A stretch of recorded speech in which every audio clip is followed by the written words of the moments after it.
बंगाल की पॉलिटिक्स को अगर एक लाइन में समझना हो तो शायद ये कहना गलत नहीं होगा कि यह इलेक्शन सिर्फ वोट का प्रोसेस नहीं बल्कि नैरेटिव, इमोशंस और पावर का एक बड़ा खेल होता है। और इस खेल में कंट्रोवर्सी ऑलमोस्ट कैरेक्टर बन चुकी है। हर बार जब चुनाव आती हैं तो सिर्फ मैनिफेस्टो और डेवलपमेंट की बात नहीं होती, बल्कि कुछ ऐसे मुद्दे उभर कर सामने आते हैं जो सीधे लोगों के दिल और दिमाग दोनों को झटका देते हैं। इस बार भी कुछ ऐसा ही देखने को मिल रहा है जब भारतीय जनता पार्टी ने पानीहाटी सीट से रत्ना देवनाथ को टिकट दे दिया।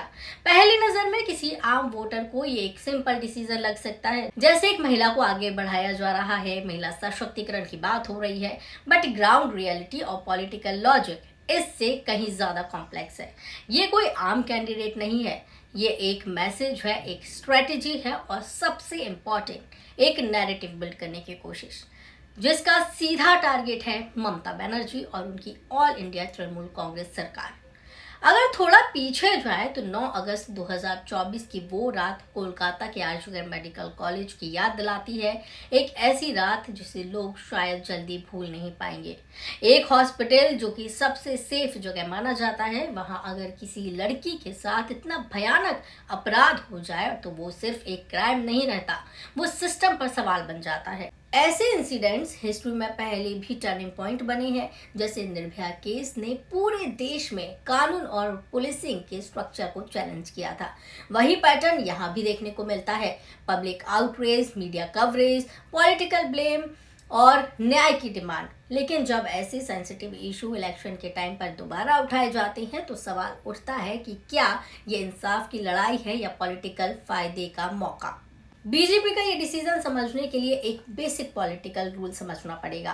पॉलिटिक्स में परसेप्शन रियलिटी से ज्यादा पावरफुल होता है। अगर एक पार्टी ये परसेप्शन क्रिएट कर दे कि वो न्याय के साथ खड़ी है और दूसरी पार्टी फेल हो गई है, तो उसका डायरेक्ट इम्पैक्ट वोट पर पड़ता है। रत्ना देवनाथ को टिकट देना इसी परसेप्शन बिल्डिंग का हिस्सा लगता है। ये एक इमोशन कनेक्ट क्रिएट करता है। लोग कैंडिडेट को सिर्फ एक नेता के रूप में नहीं बल्कि एक विक्टिम के परिवार के रूप में देखते हैं। इससे सिंपैथी जनरेट होती है, मीडिया अटेंशन मिलता है और ऑपोजिशन ऑटोमेटिकली डिफेंसिव मोड में आ जाता है। पॉलिटिकल साइंस में इसे सिंबॉलिक कैंडिडेंसी या विक्टिम रिप्रेजेंटेशन स्ट्रेटेजी कह सकते हैं, जहां कैंडिडेट खुद एक मैसेज बन जाता है।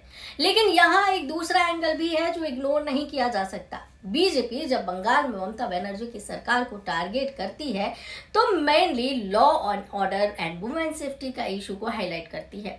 एनसीआरबी यानी कि नेशनल क्राइम रिकॉर्ड ब्यूरो के डेटा के हिसाब से वेस्ट बंगाल में क्राइम्स अगेंस्ट वुमेन्स के केसेस काफी हाई रिपोर्ट रहे हैं। ये डेटा बीजेपी के नैरेटिव को सपोर्ट करता है कि स्टेट गवर्नमेंट इसी फ्रंट पर वीक है। लेकिन इसी नैरेटिव की लिमिटेशन भी है, क्योंकि जब आप दूसरे स्टेट का डेटा देखते हैं, वो जहां सिचुएशन परफेक्ट नहीं है, जैसे दिल्ली जहां लॉ एंड ऑर्डर सेंटर के अंदर आता है और इनडायरेक्टली भारतीय जनता पार्टी को अकाउंटेबिलिटी फेस करनी पड़ती है, वहां भी क्राइम्स अगेंस्ट वुमेन के रेट काफी ज्यादा हाई है। इसी तरह मध्य प्रदेश, हरियाणा और छत्तीसगढ़ जैसे स्टेट में भी काफी हाई प्रोफाइल के सामने आए हैं। यहाँ से पॉलिटिकल हाइपोक्रेसी का आर्गुमेंट शुरू होता है। ऑपोजिशन पार्टीज तुरंत बीजेपी पर सवाल उठाती हैं कि जब आपके खुद के स्टेट में ऐसे इंसिडेंट हो रहे हैं तो आप बंगाल में इतना एग्रेसिव स्टंट कैसे ले सकते हो। इसी कॉन्टेक्स्ट में कुलदीप सिंह सेंगर जैसे केसेस का जिक्र बार बार होता है। ये एग्जांपल्स बीजेपी के लिए अनकंफर्टेबल होती हैं, क्योंकि ये उनके विमेन सेफ्टी वाले नैरेटिव को भी चैलेंज करती हैं। लेकिन ये भी सच है कि इंडियन पॉलिटिक्स में कोई भी पार्टी इस तरह के कॉन्ट्रडिक्शन से फ्री नहीं है। हर पार्टी के पास अपने वीक पॉइंट्स होते हैं और हर पार्टी दूसरे वीक पॉइंट्स को हाईलाइट करती है। अब सवाल ये उठता है कि फिर असली गेम क्या है।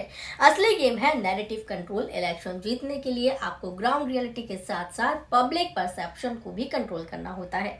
बीजेपी बंगाल में ये नैरेटिव बिल्ड कर रही है कि टीएमसी का रूल मतलब law and order failure, corruption और वुमेन अनसेफ। दूसरी तरफ टीएमसी ये नैरेटिव पुश करती है कि बीजेपी एक बाहरी पार्टी है जो बंगाल की आइडेंटिटी और सोशल फैब्रिक को समझती ही नहीं है और सिर्फ कम्युनल पॉलिटिक्स करती है। दोनों तरफ से सिलेक्टिव डेटा यूज होता है, सिलेक्टिव इंसिडेंट्स हाईलाइट्स किए जाते हैं और एक इमोशनल एनवायरनमेंट क्रिएट किया जाता है जहां वोटर को डिसीजंस लेने होते हैं।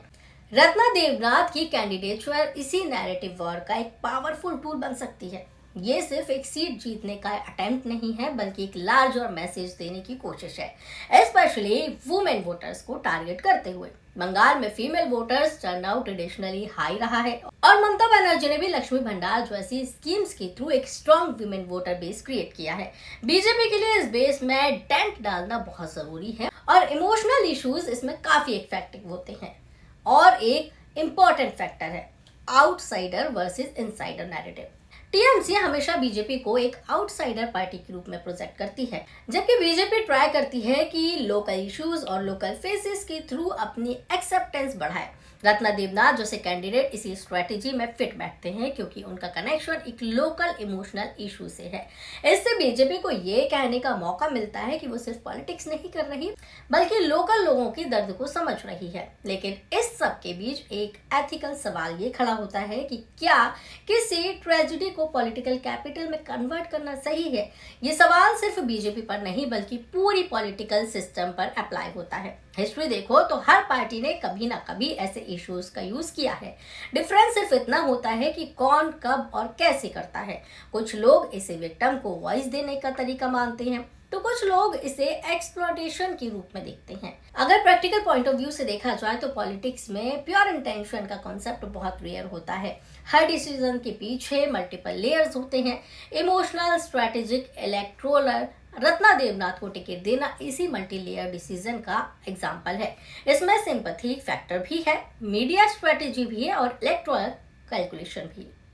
एंड में बात वापस वही आ जाती है, डिसीजन वोटर के हाथ में है। क्या वोटर इस इमोशनल नैरेटिव को एक्सेप्ट करेंगे? क्या गवर्नमेंट की ओवरऑल परफॉर्मेंस को ज्यादा इंपॉर्टेंस मिलेगी? क्या वो एक इंडिविजुअल केस के बेस पर वोट करेगा या ब्रॉडर डेटा और पॉलिसीज को देखेगा?